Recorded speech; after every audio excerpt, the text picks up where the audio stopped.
Hello, and we are back for the second series of BlackTech Broadcast. Last week, we kicked off the first series with a Korean tech, and that went absolutely amazing. And it was such a success. So if you missed out on that, not to worry. If you just find your way over Hype Collective, their Medium, you'll be able to just find out how it all went and be able to rewatch it. But today's session, it will be all about if they can, I will too. And it's all about preparing to be inspired. My name is Monica Lee, and I'll be hosting and moderating this session. I'll be talking to some amazing leading talents that are making waves across the world of technology. They'll share their personal stories. They'll tell you how they broke into their corporate world or even their startup world. So make sure you get involved by putting into the question box any questions you'd like for us to answer. This is your opportunity to get as much as you can from this session. But we're going to kick it off with our first session. So as you'll know, if this is your first time attending, this it's broken into two parts. So this will be the first session, then the next 30 minutes from 4:30 to 5 will be the second part of the event. So we have got Mustafa today. So due to unforeseen circumstances, we've had to have a change of speaker for this evening. But I just want to say thank you so much, Mustafa. Like, this is deeply appreciated for coming through and just being a light and allowing this session to continue as we planned it for it to be. So Mustafa, I can go on and be reading out your bio, how amazing you are, and all the great work you've done. But you know what? I'm just going to allow you to introduce yourself and just give just a quick synopsis of who you are. Okay, so welcome or thank you for having me. Mustafa, I think the first thing that always stands out is the Scottish accent. So born and bred in Glasgow of Pakistani heritage. Uh, went to Grew up there, born and bred, went to university there, studied electrical and electronic engineering. So mum and dad were happy from that perspective. Um, the plan was always to kind of stay in Scotland because that's where my family was. But round about when I graduated, it was 2001. Actually, I've just given away my age now, which was also the same period where there was a bit of a stock market crash. So job market was really bad. The plan to never move away from home kind of fell apart. I moved down to England, started my first graduate job, and what is it, almost 20 years later, initially promised my mum, yeah, I'll be back in maybe a year or two. 20 years later, I'm still down south working for Microsoft in the area of data and AI. So I just have to say a massive shout out to Microsoft for sponsoring today's episode, also JP Morgan and PwC. But you know what? Let's get into Microsoft. So you're a data and AI director. What is your role? Like, it will be great to just have a breakdown of what your role entails. Yeah, and again, I'll keep the theme of my mum here as well, because to this day, my mum tells people I'm an engineer, which strictly speaking, I'm not. So yes, so I'm a director in the Microsoft data and AI business. So what does that involve? It involves working with our largest customers, our largest corporate customers, on their data and AI strategies.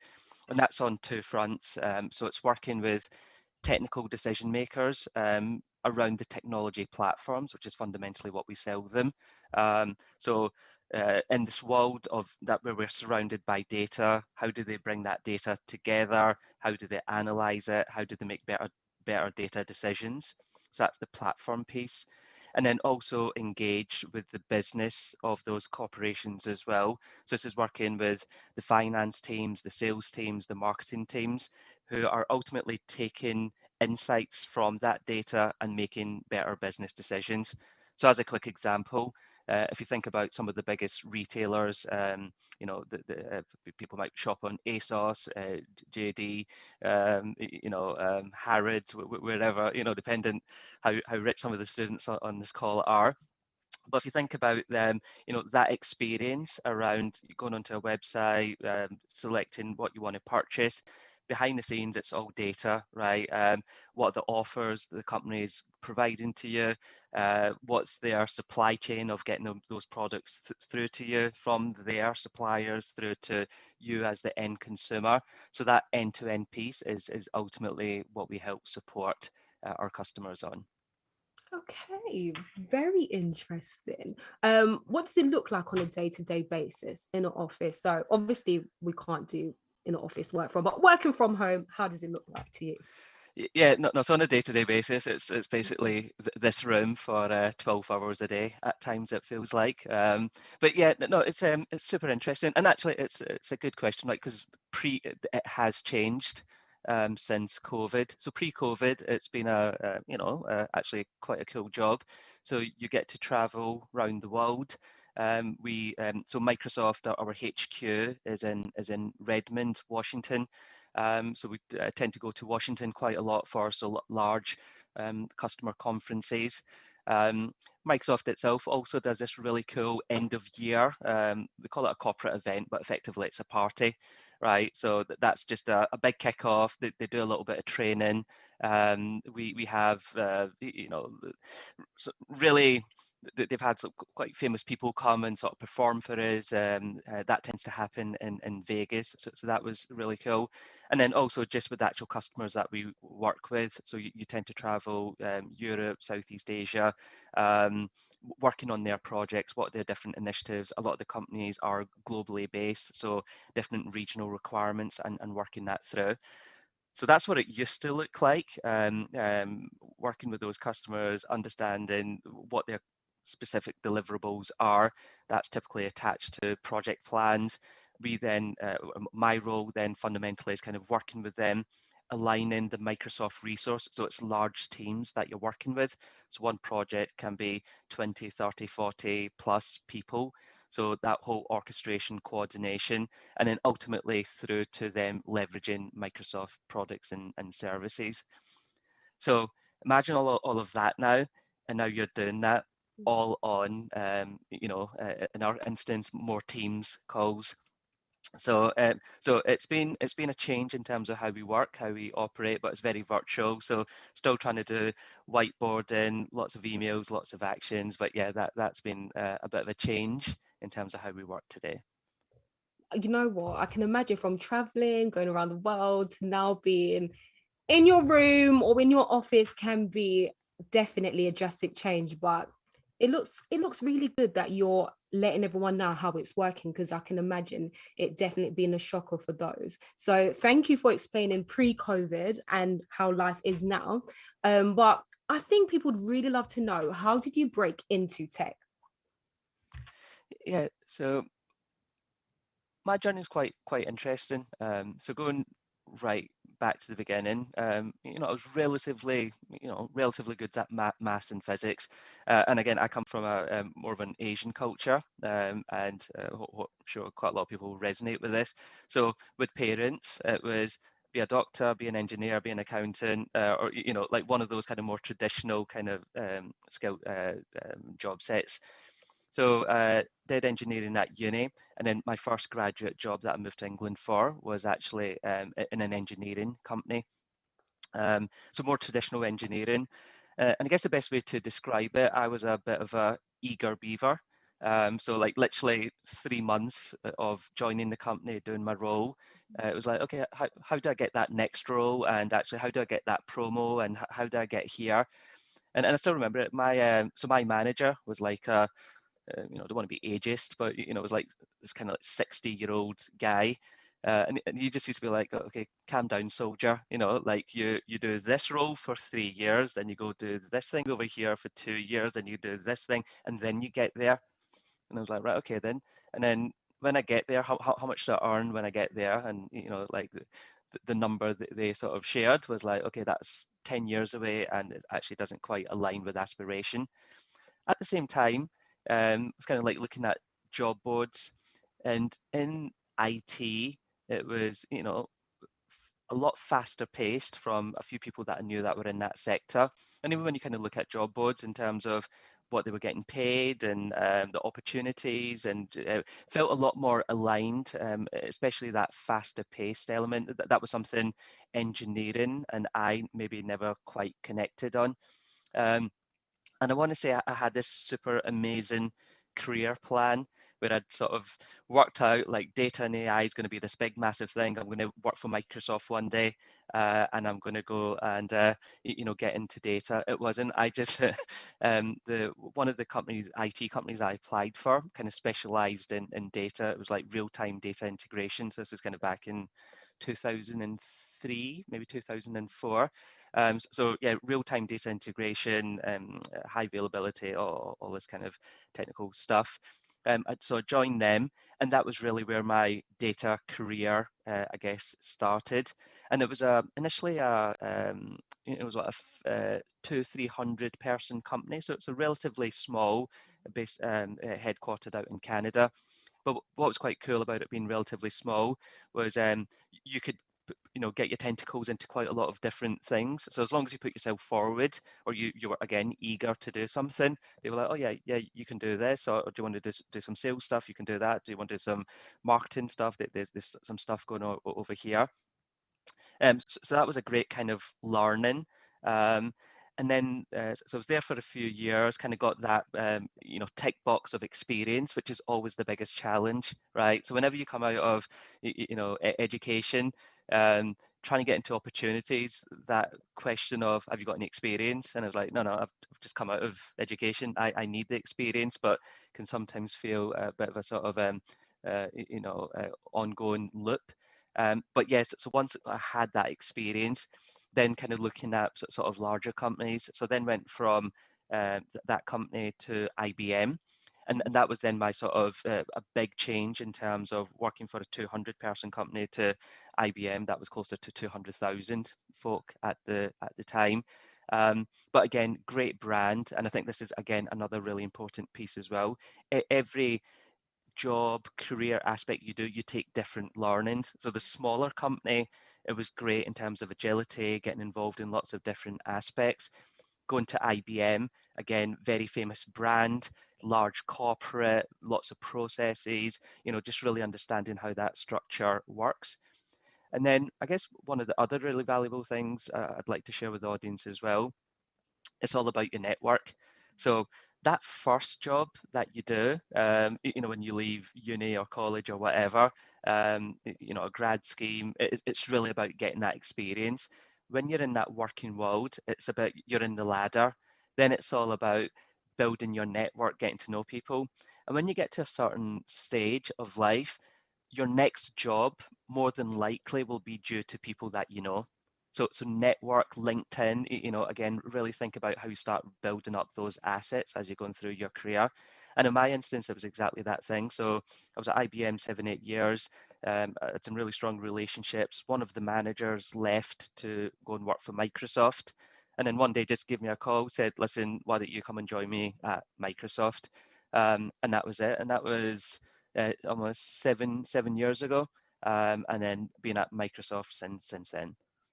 Wow, your network is truly your net worth. So it's great that you definitely, like, it was great that you pointed that out. You've mentioned quite a few skills within that. So you've been proactive, you ask questions, you're very, like, you need to know what's going on so that you can obviously get to the next level. If you could maybe minimize the amount of skills that you can share to those that's on our video call and would want to know more, maybe list about 6 skills that you think will be great in helping those that want to progress in tech. Yeah, so I think in tech, so one is you've got to be just interested in technology, right? And sometimes when you say tech, people think, oh, I've got to really understand deep science, deep learning science models or machine learning models or algorithms. So firstly, the answer is no, right? If you're just generally interested in the area, and even like just pause and think about the world around us, what we do on a day to day. So, um, you know, self-driving cars, does that intrigue you? Right? Because ultimately that is tech behind the scenes. It's cognitive capabilities that allow a car to see. It understands what's around it. It's making decisions. but that's tech.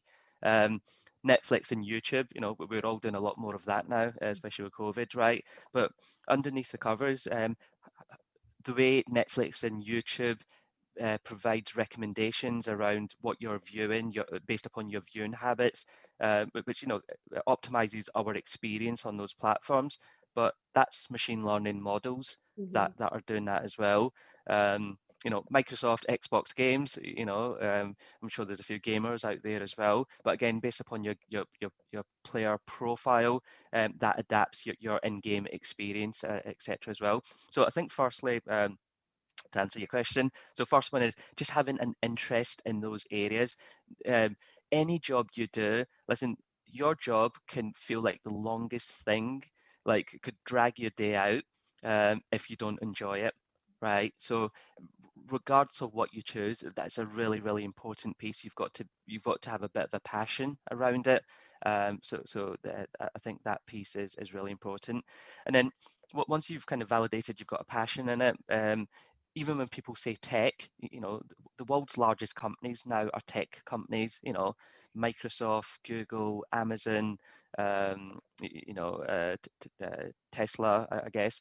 Mm-hmm. They're all sort of tech companies fundamentally.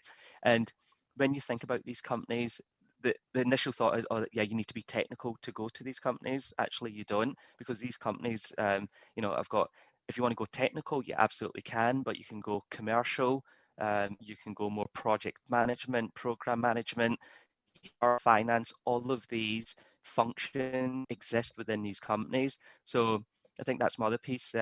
Don't write off a company because it feels if it sits, like, don't pigeon box it basically, Yeah. because you can get in there. And what's really cool, once you're in there, you can start off with a specific function. Actually, oh, wait a minute, I want to delve more into that, and then you can sort of cross pollinate and sort of do that. So I think, yeah, you don't always have to know the answer, because I put myself in those shoes as well. When I was 19, 20, and you asked me what do you want to be, my answer was an engineer, because my mum and dad said, right? So you kind of figure that out as you go along.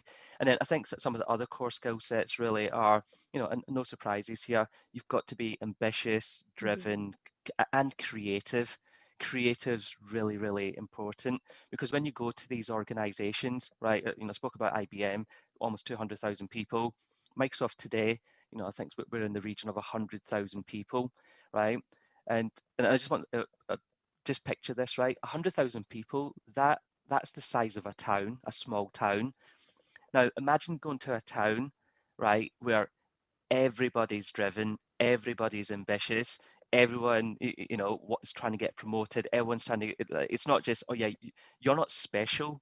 You're not in that 1% bracket because you're ambitious and you're driven, because so is everybody around you. So it really comes down to, how do you stand out from the crowd, and it's that creative piece. So creative is a really key skill set. And then also seeing opportunity. So when you're in an organization, what are things that can work better? What do you see? You see a process. Oh, wait a minute, why are you doing it this way? And actually, why don't you try to do it this way? So some of that insight, creativity through to an action, is really strong as well. And then I think the final one is, where words are cheap, Mm-hmm. right? We're in the world, we're in the day and age of fake news, um, and it's about credibility. It's about it's about action. So yeah, everyone can stand in and say, "Oh yeah, there's a problem. Okay, great, join the queue." But who's the person that's going to come to the forefront and say, "Yes, there's a problem, but here's a resolution, and here's how we can enact that resolution." So I think it's really coming with that mindset, that really helps you stand out, especially in large corporates where everyone's super ambitious. Thank you so much. You've definitely dropped so many gems there. And I hope you all are using your notepads, you're using your notes in your phone, and literally just soaking up every information that Mustafa has given us all, because these are gems that needs to be written down. So you are currently holding a role as a board member in the Microsoft BAME ERG, which is focused on internal strategies to drive ethnicity hiring and the impacts Microsoft UK's cultural changes agenda. So it'll be great to just kind of have an insight of how you feel that the corporate work culture has been changing post George Floyd. Yeah, it's definitely it's a moment, right? Pre the George Floyd incident, how much was the BAME agenda really, how much of a spotlight did it really have? It was kind of there, but how much did senior leaders in large organizations even talk about it? Even as BAME-based employees, how much did we talk about it? And again, I'll use myself as an example, not a huge amount. Actually, I'll go a step further. When the George Floyd moment happened, you know, um, within our sort of BAME board, there was a bit of a discussion, or do we discuss this at work, Mm. right? Because that's, again, the cult, is it work relevant? And this was back in March last year, right? And the transition of that to where we are now, where yes, you absolutely do talk about it. How do you feel? How does the company understand how you feel? How is the company, helping drive you, inspire you? How does a company represent the communities that we serve? So I think I don't want to say that it's black and white, but it's I've definitely seen a big change in terms of that corporate culture. Now, that said, it's a moment. And this is where I think there's I feel a responsibility. My colleagues feel a responsibility. Is what do you do with that moment? Because there's been moments before. Again, I'll kind of, sort of share my age, but back in 1991, there was a Rodney King moment as well, and there was riots. There was a lot of news attention to that as well. Now, did some things change? Yeah, but did you know did it kind of come back to where it was? Possibly. And I think that's the responsibility we have as part of this, as a board member, as part of this ERG, is how do we use this moment with the momentum that we've got with our leadership, with our Microsoft leaders and beyond, to drive that cultural change. It can't just be words. Everyone's saying, "Oh, we empathize." It's like, okay, yeah, we've done empathy, Mhm. right? Now, again, what I said earlier on, it's about action. So what are the programs? How are we enticing BAME talent? How are we retaining BAME talent? How are we promoting BAME talent? And it all comes down to role models, right?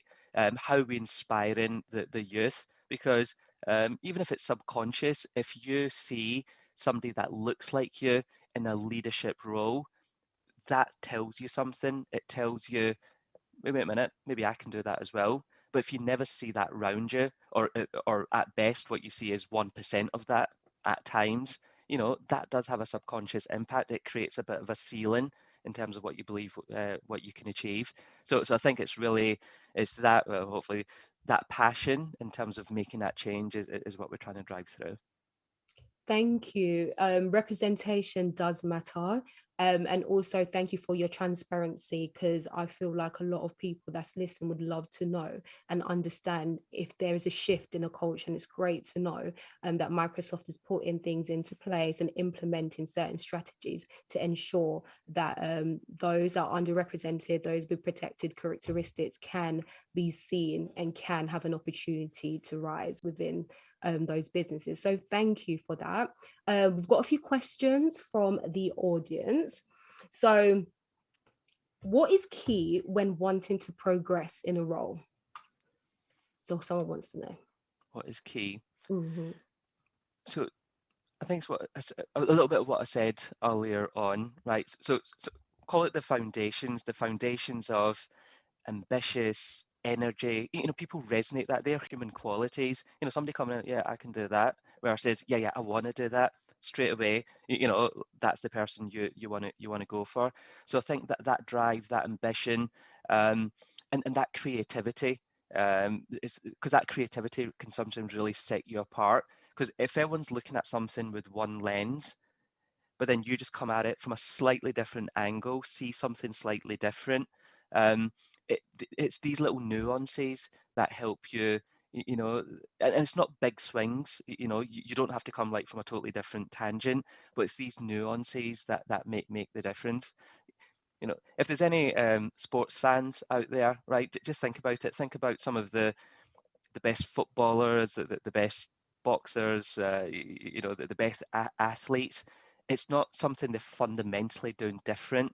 It's just nuances. You know, it might be a little movement here that they might, you know, angle. You know, when they're throwing a ball, they might do it in a slightly. It's just these nuances. It's these little nuances though that add up and make a sort of quite a big shift.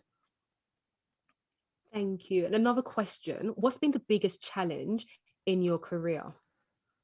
What's been the biggest one? So I actually think it's been ageism.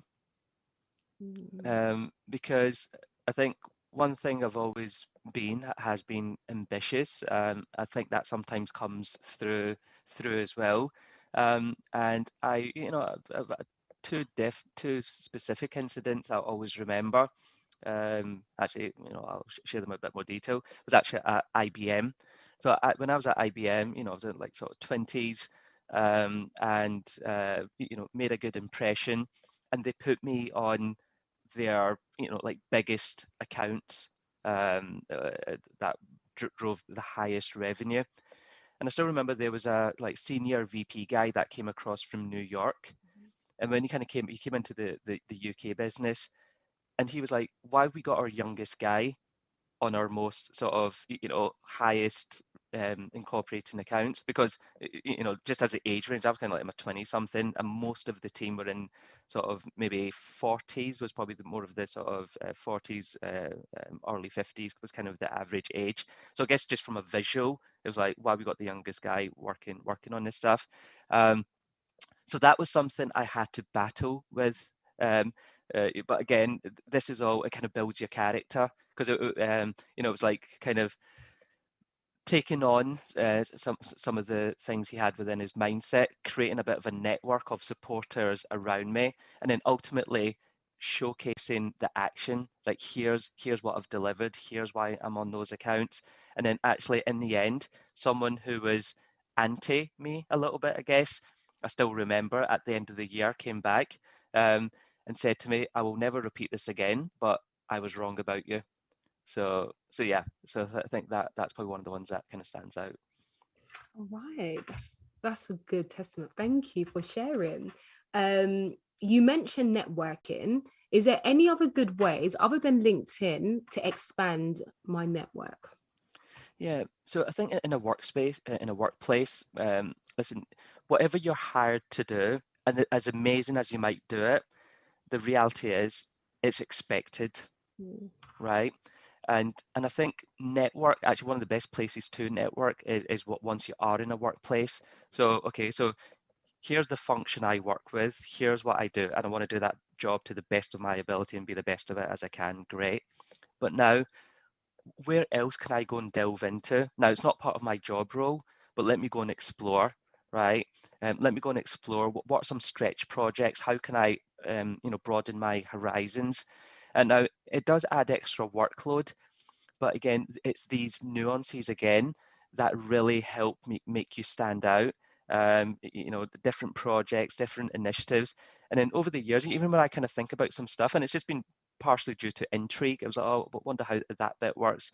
You go speak to a manager, oh, can I get involved in this thing that you're doing?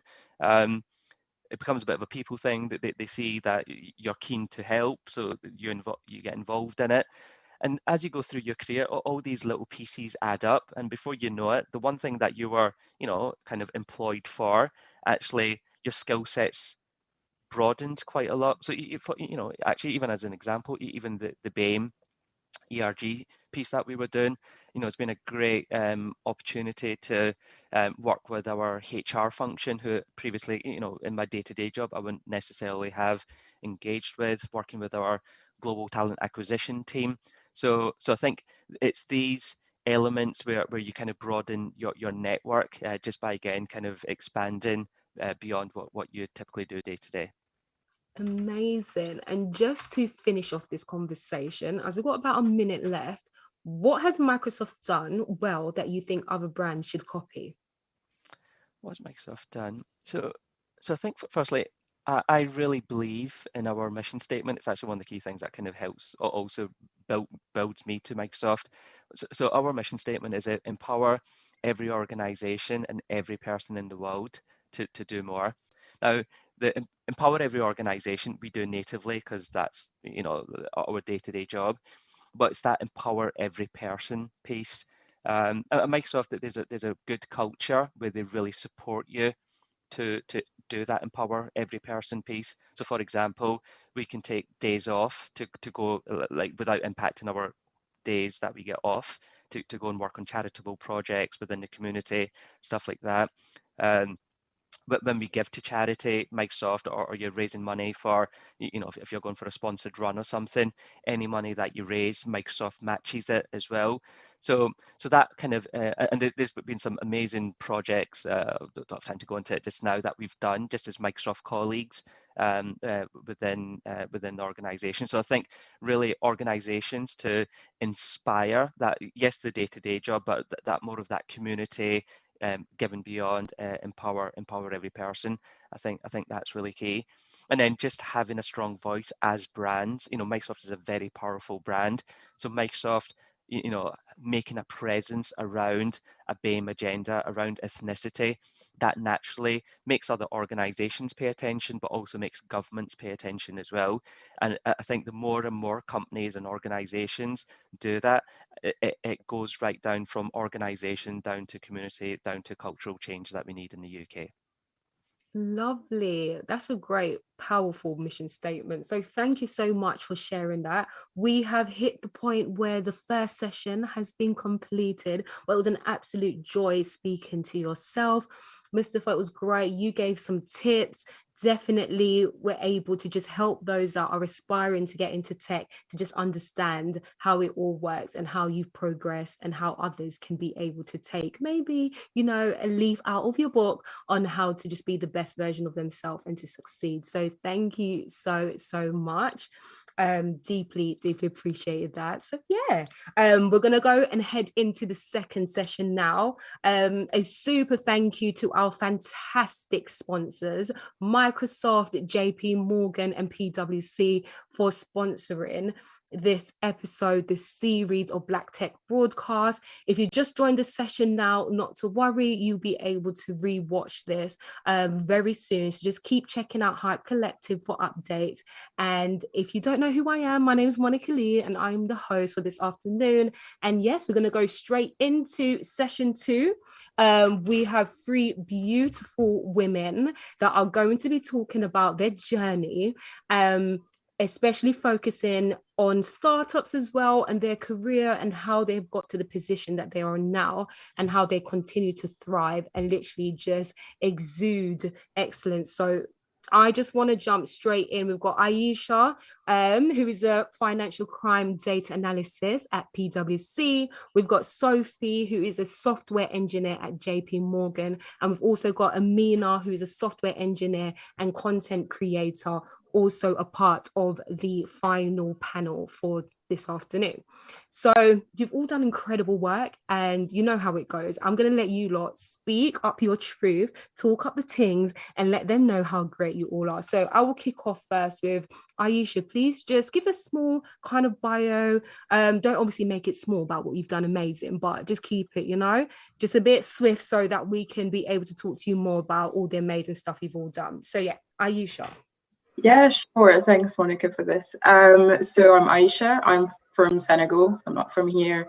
Actually, just moved here it's 4 or 5 years ago, actually. Yeah, for uni. So I did an engineering degree.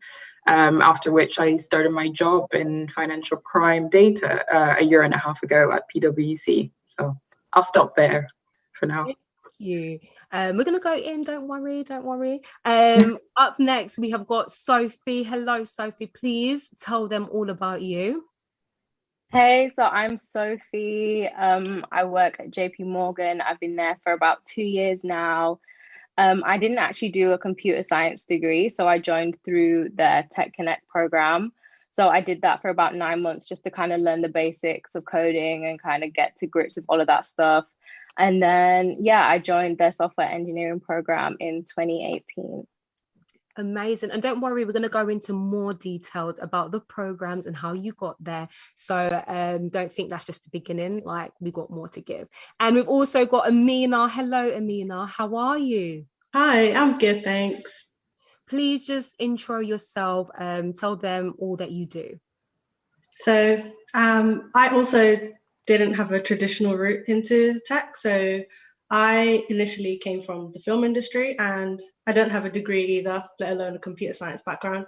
So I did a 4-month boot camp, which was run by Code First Girls, which basically gave us an intro to web development, Python, SQL, and Agile methodologies. So that's how I ended up becoming a software engineer for 2 years. On the side, I do content creating. So I have a channel where I document my tech journey and talk about careers. And yeah, in a nutshell, that's a bit about me. Okay, do you want to plug that YouTube now? Do you want to let them know where to find you? Yeah, sure. This is quite funny. Yeah, it's actually on YouTube's page anyway, because I got spotlighted earlier this week. So I'm on their playlist, the Black in STEM playlist, for the rest of the month. My channel name is Develop with Amina. So yeah. We love to see it. Our whole YouTube page, yeah. You don't need to do too If you much. can't find my channel, just go on YouTube's page. You'll see me. I love it. So you've all kind of just given like a little bit of information about how you got into your role now, but I would love for us to go into more details. So I'm going to kick back off with you, Aisha. You mentioned that you're from Senegal. Please just tell us about your journey. Yeah, so I'm from Senegal. Moved around quite a bit. So just before I moved here, I was actually living in Ethiopia. So I didn't do A levels. I did like a French equivalent of it with science topics. Decided to start studying engineering. Didn't love it. I still did a master's, but I didn't love it. But when we did engineering, we actually had a lot of introductory programming courses. And I thought, okay, I really like this. It works with how I think and how my brain works. So I didn't really have the opportunity to explore it further until like third year. We had more courses around it. And then I eventually, my thesis was coding based, which was really good experience.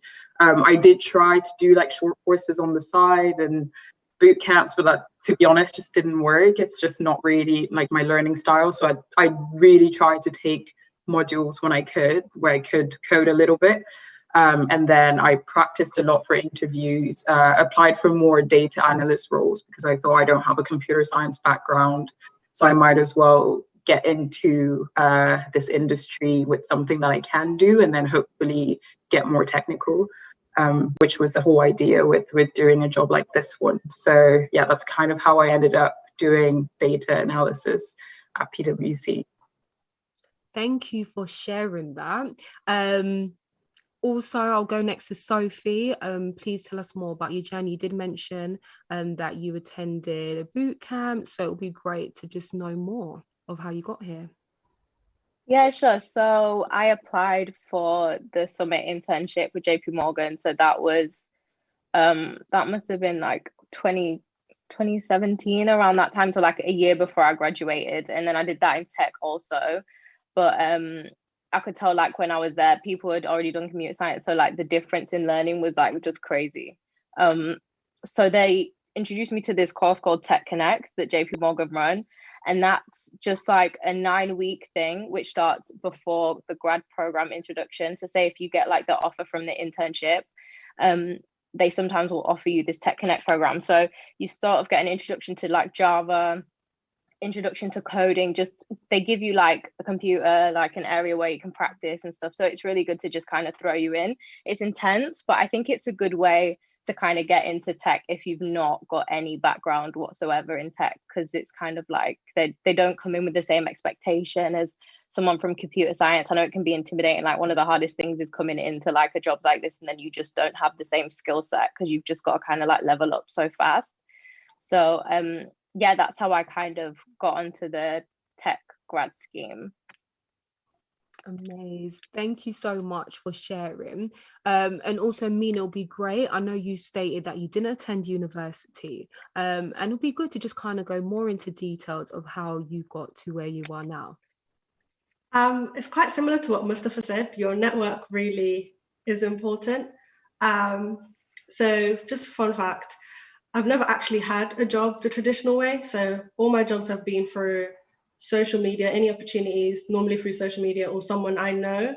So because I didn't go to university after my A-levels, I sort of fell into the marketing, the creative side of what I was interested in, because I didn't know if I wanted to choose between the sciences or the humanities / creative side. So what I did was I just leveraged my social media. I sort of thought, okay, these are the skills that I have. These are the A-levels that I've got. Where can I branch out? And through every opportunity that I had, I sort of kept in touch with people whose goals and principles aligned with mine. And I just generally found them interesting. And so I would always ask questions. I was always taking the initiative. And eventually I was just being invited onto different projects. So when I was working at media agencies and creating digital content for social media, I was being invited to set, do this, do that, different projects.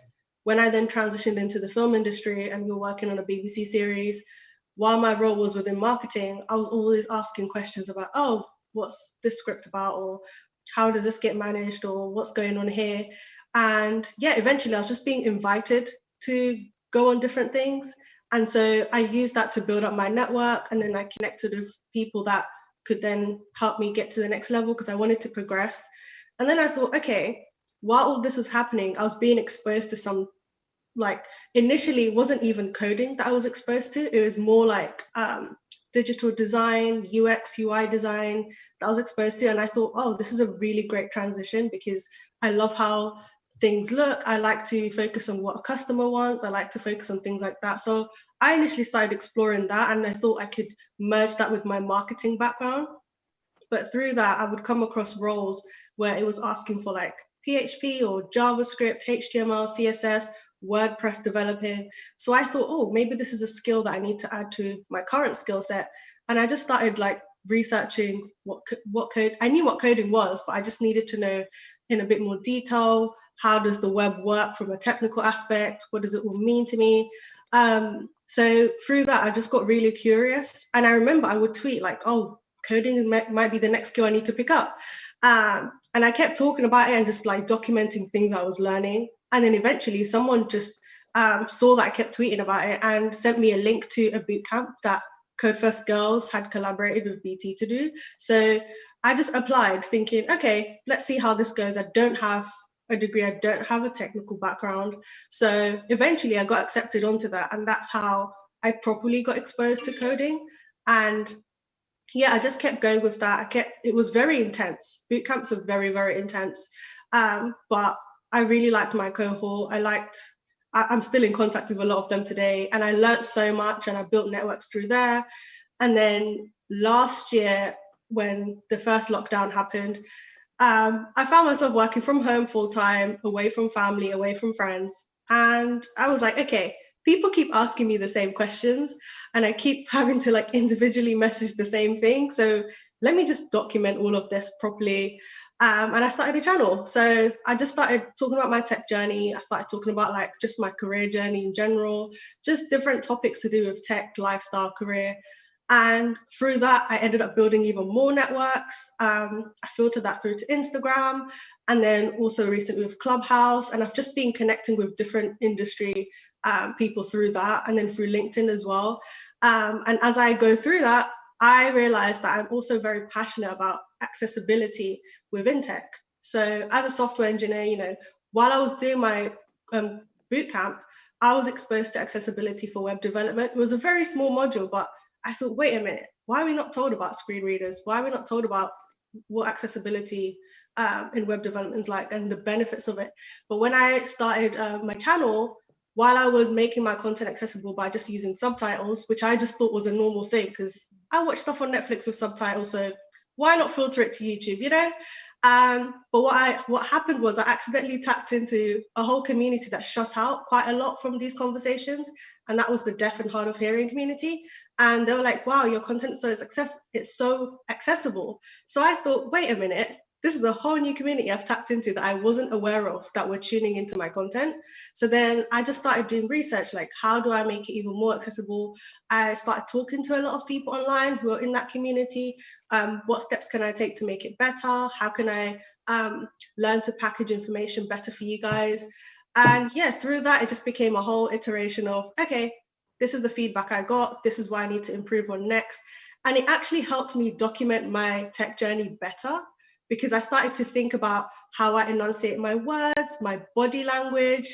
I had to now take in someone else who, because with my videos now, I don't just have subtitles, I have British Sign Language as well. So yeah, because I realized with what I found out was not every deaf person fully gets access to the English language. Some people just learn British Sign Language. And while it might sound like it's the same, they're structured very differently. So I thought, okay, let me take the next step because I can, why not? And yeah, I just got exposed to a whole community, and I started understanding a bit more about how they interact with technology, how they interact on the internet. And obviously coming from a technical background as a full stack engineer, I thought, okay, this is cool because I've actually got the skills to, really implement this from a technical aspect, but I can also approach it from a community aspect. And yeah, I just started documenting that, and that just sort of picked up. And yeah, the more I do it, the more I'm like, okay, I think I know where I want to be in this tech community. And that's just sort of how my journey has been going. I just tap into communities. I like to learn and understand how people do things and why they do things and how they interact with technology. And then I just sort of use my skills as a software engineer to see where I can mesh the two. And I still get to be creative. So at the end of the day, yeah, I've just learned that, having accessibility is by design. And when you design to have accessibility in mind from the beginning, it benefits everyone. And yeah, as a result, I've just really enjoyed my journey in tech so far. No, for the most part.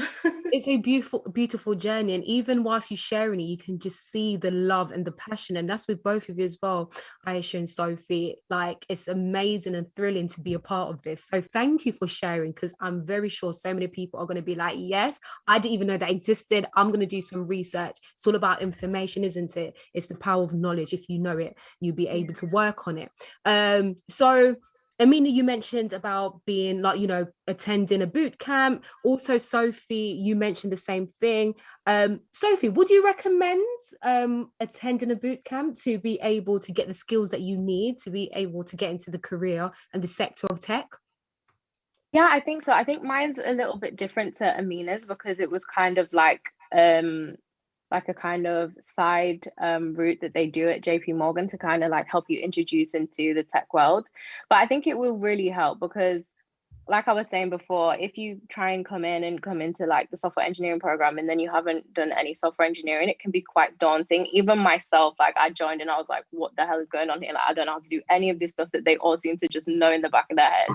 So it's like, even after you do the boot camp, you still have a long way to go. So I think just having that little bit of confidence, it's not even like so much learning how to code like so quick. It's more of just having the confidence in yourself. It gives you like a backbone to be like, okay, I do know what I'm talking about. I do have a clue about what's going on here. So I would recommend it. Like Amina said, they're super intense, especially mine was like 9 weeks. So it's cramming everything that you're trying to learn about coding to get you up to scratch in 9 weeks. And that's covering like front end, back end, so like web and back end development. So it is very intense. I think before you join one, you kind of have to set yourself up to be kind of, the workload's a lot. But I think it's definitely worth it if that's the route you want to take. I know you sometimes have to pay for these courses, but there's the program at JP, you just apply for the Tech Connect, which links onto the grad program. So it's not at any extra cost to yourself. So I think if that's the route you want to go through, then I think I would definitely recommend it. If you want to be in tech, if that's what you want to do, but you don't have any background, then for sure, just go for it. Thank you, Sophie. And Amina, you're co-signing Sophie here, yeah? boot camps work? Most part, yeah. I would Okay. just say, like, when it comes to boot camps, a lot of them do charge. Yeah. But I think in general, I think it's important to break down whereabouts you want to go in tech. Just because a lot of these boot camps are like specified with software engineering and full stack development. So that's like the front end, so the web development side of things, and the back end. Maybe they'll touch on databases, but it's more important to see where exactly you want to fit in. I personally am of the belief of, if you don't know exactly where you want to go in and you're not sure if it's coding that you want to go in within the tech industry, I would say explore all your options first. Just because boot camps are very intensive, and the benefit is that it does give you that foundation and understanding, and that was quite helpful for me because I had a lot of gaps in my knowledge because not only did I not have a degree, I didn't have a computer science background. So that sort of helped me fill some gaps. That being said, though, once you start in a work environment, you will learn a lot more on the job anyway. And that's just with any job you do, regardless of industry. So I would say boot camps are great to have that foundation level, but just make sure that before you make that sort of investment, whether it's paid or not, you should really break down what it is that you're trying to do in the industry, because there's so many different types of roles. Not everything is centered around software engineering and just coding. So I would really think about that first before you make that investment, just because it's a big commitment to make. So yeah. Thank you, Amina. And yeah, I've been learning a lot about tech. I wish I had this opportunity when I was at university, because I just thought, oh yeah, just in a dark room, you're just typing, you don't have any friends. Do you know what I mean? There's so many negative stereotypes, when in reality, there's so many different ways you can thrive. So I'm just loving each and one of you guys' journey. All right. So Aisha, I've not forgotten about you, honey. I really haven't. So what is it like working in financial crime tech? Because that's with the fraud and all of that, isn't it? It's all about fraud, money laundering, market abuse. So stuff like you've seen happen with GameStop recently. It's stuff like we would take away and reflect on and be like, okay, is that market manipulation? Is that legal? And defend. Well, not defend, but we work with our clients a lot in investigations, trying to prove whether things like that have occurred using data. Sometimes it's more boring, so it'll be with the bank and just helping them meet their compliance criteria in terms of regulation. But it's been good in the sense that in the past year and a half that I've been here, I did get the chance to work on 2 very cool investigations and stuff that I can Google and actually read in the news. So that's been exciting. Then there is the side that it is a job and it's always very cool in context. But if you get down to the detail where you're just trying to fix your coding problems or understand why the data is not the right quality and stuff like that, you tend to forget that context, and it's not as fun sometimes day to day. I think that's just me being completely realistic. But no, I do really find it interesting, and it's definitely given me, like I said, didn't have a computer science degree, so it's given me the opportunity to help develop actual tech products for the company, and in an environment where I can fail and it's okay, where I can actually try and learn, because it's not my day job, and I can just get better at that. And that's definitely paving the way for data science roles I'd like to have later. But yeah, so I think that's mainly what it's like working in financial crime tech. Thank you for breaking that down, Aisha. I know people might be thinking, I want to get into that, or I'm not sure what it really involves. So you definitely gave a great description. So I wanted to kind of talk about your challenges, all of your challenges, but obviously leaving it on a high note when you kind of talk about the ways of how you've overcome them. So as young Black women, I am very sure that you might have experienced and had to break some barriers to get into tech. Starting off with you, Aisha, as we're already here having a conversation, would you be able to just share any challenges and how you've been able to overcome it, please? I think, so before, if you're at school, a lot of people probably share this thing where you have good grades, it's enough, you feel like you're smart, then you get to university and then to a job, and it's that concept of not being able to do something, I felt, and I think that was really challenging, and I thought, am I too stupid to do certain things? Because I'll sit down and try to figure out, and it might not be as quick as it is for other people, or, you know, I might not be able to achieve what I want as quickly as other people would. And I think just overcoming that, I think once you do those hard things, you realize there's not really much in this world, or at least intellectually, that you can't understand. And that's like a really powerful place to be in. I think, so, well, just 2 days ago, one of my senior managers asked me to do something, and I thought, okay, I do not have a clue what you're doing, but I will figure it out because there's no other way. And that's like, yeah, that's a really powerful thought, like state of mind to be in. And it does take time, because I did cry a lot while studying at uni, or, you know, starting my job, because I had no idea what was going on. But I think in general, it's in for everyone. You will figure it out. Like, you have a brain that's working, so it'll be fine, especially in tech. So yeah. Thank you for sharing, Aisha. Sophie, are there any challenges that you face, and you'll be able to kind of just round it off with how you've been able to overcome it? If you have overcome it, let me not, you know, quick.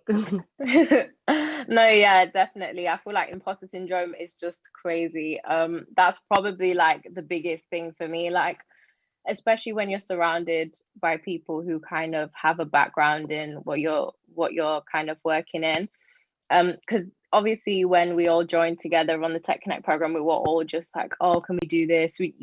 When you don't know something, the only reason you don't like doing something usually is because you don't know how to do it.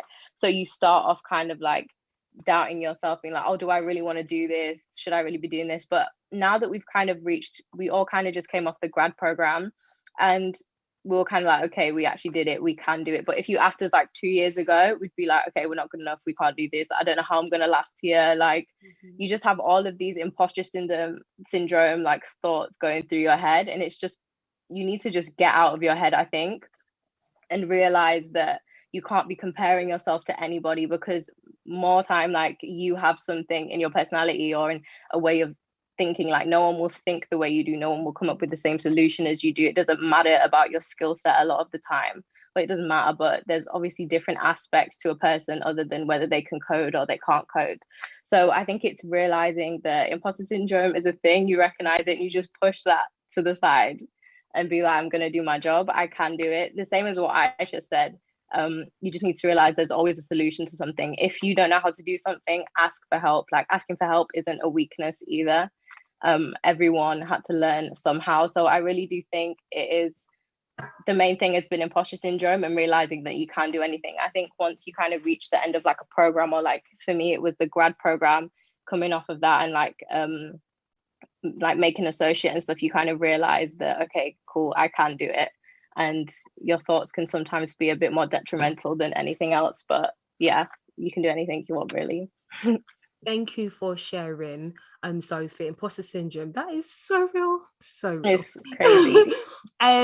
Amina, it would be great to also hear about your experiences, and if you've overcome it yet, or if you've got any tools in helping to overcome it.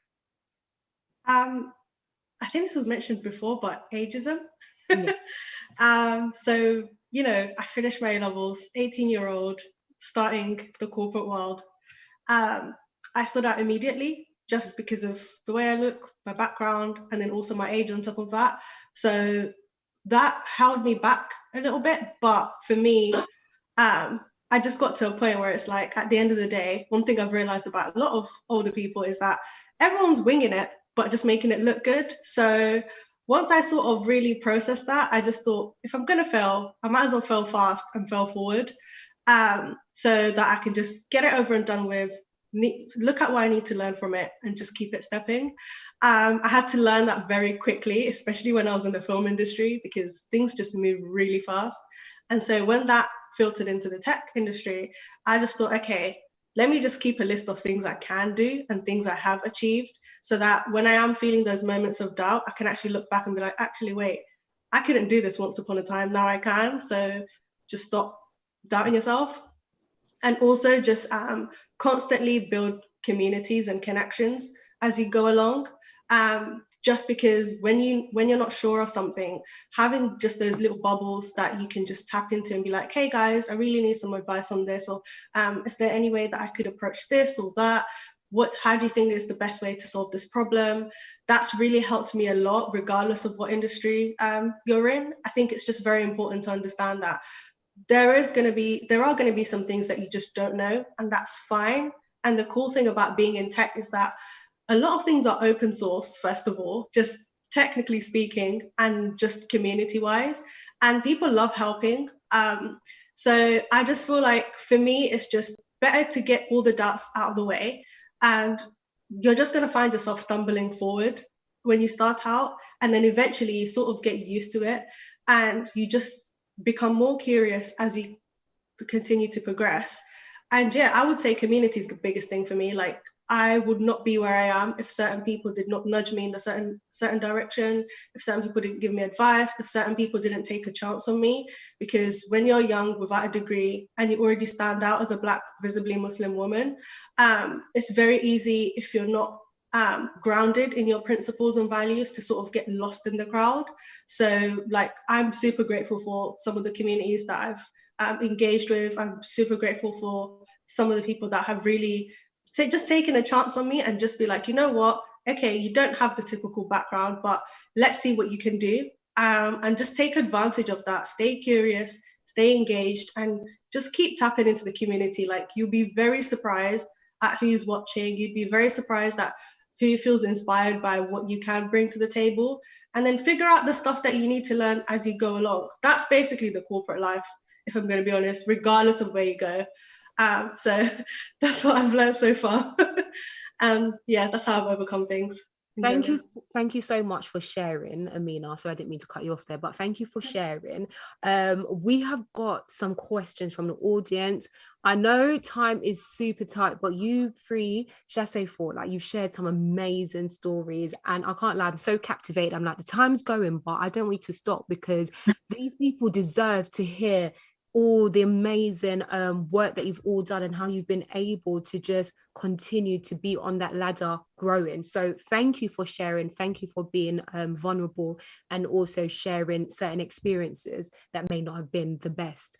So I'm just going to ask two questions. Is that okay that I can answer 2 questions? Please, anyone that feels best suited to answer it, feel free to be like, you know what, I've got this. So a question from one of the audience: how do you find a support network or mentor, either corporate or outside of corporate environment? Can anyone just fire out something quickly? Mine's not a conventional answer, so I don't know if it counts. It does. Knowledge is power. Nothing is conventional these days. We've got to do what we have to do. So yeah, you feel free to answer, Amina. I don't have like a specific mentor. What I found is that when you're trying to figure out certain things, you find yourself getting comfortable reaching out to a particular person over and over again. So I'm a big believer of being able to tap into people's skills and expertise, and that isn't necessarily linked to one person. So there's certain things when it comes to, like, I don't know, the management side of things, and I have a few people in mind that would give me the advice that's suited to that. There's certain like technical advice. If I'm stuck on something coding related, there's someone that's like more senior that I feel like could help me with that and sort of guide me. And then there's certain people that I would reach out to in terms of like career trajectory, progress, where you want to go next. So I would say, if you're struggling to find one person and you don't know how to reach out, look within the people and the networks that you do have and see who aligns with where you're at right now, and sort of build from there. That's sort of how I've been working with, but I'm like 22 now, so I don't know. It could change in a few years. So that's how I've been doing it so far. I don't know. Yeah. Just to add to that, I'd say what not to do is to go up to someone and say, can you be my mentor, as suggested by other things. Just like, don't do that. You wouldn't go up to someone and say, can you be my friend? I think it's something that has to be a bit natural, and when I have tried to force those relationships, they're not the ones that have stayed. It's just someone might see something in you, or you might be really interested in them and ask lots of questions. They'll notice, and that relationship will develop. So yeah, I'd say don't force it too much. Perfect. Just one more question before we wrap up. What paths are available for those who have a degree, not in computer science, but self-taught coding? So we did mention boot camps. Is there any other maybe directions that we can share, that we can just fire out to them for them to know? Yeah, there's the program that I joined, the Tech Connect program. I don't know what other companies do programs and stuff, but I'm sure there's kind of things that you can, I think even if you just Google like tech introductory programs, but I think the one at JP is like just specifically targeted at people like yourself who have an interest in coding and that know that coding is what they want to do. So I think the Tech Connect program is probably a good one for you if you know that's the direction you want to go in. Perfect. Thank you so much. It'll be great to kind of maybe fire out how we can connect. So is LinkedIn the best option if someone's on and saying that, you know what, I absolutely love you, Sophie, Aisha, you're the best, Amina, oh my gosh, I need to find out more things. What would be the best way to kind of build that connection? For me, that'd be probably LinkedIn. Yeah, just my full name. Yeah. The easiest way to find me. Me too, yeah. Yeah, same. Okay, great. Thank you so much for being a part of the BlackTech program. This is the second series. It was an absolute pleasure hosting it. I want to say a massive shout out to our sponsors for this particular episode: Microsoft, JP Morgan, PwC. My name is Monica Lee and I was your host for this afternoon. I'll be back next week, Thursday, same time, same place. And this time we'll be discussing Hack the Process, CVs, applications, interviews. We're going in. So just make sure you're prepared because we'll be back then. But thank you all for being a part of this. Sophie, Aisha, Amina, Mustafa, you know what, absolutely fantastic. Big up to Hype Collective and the guest list for putting this on. And yeah, I can't wait till next week. So take care and have a lovely, lovely afternoon. Should I say evening? But yeah,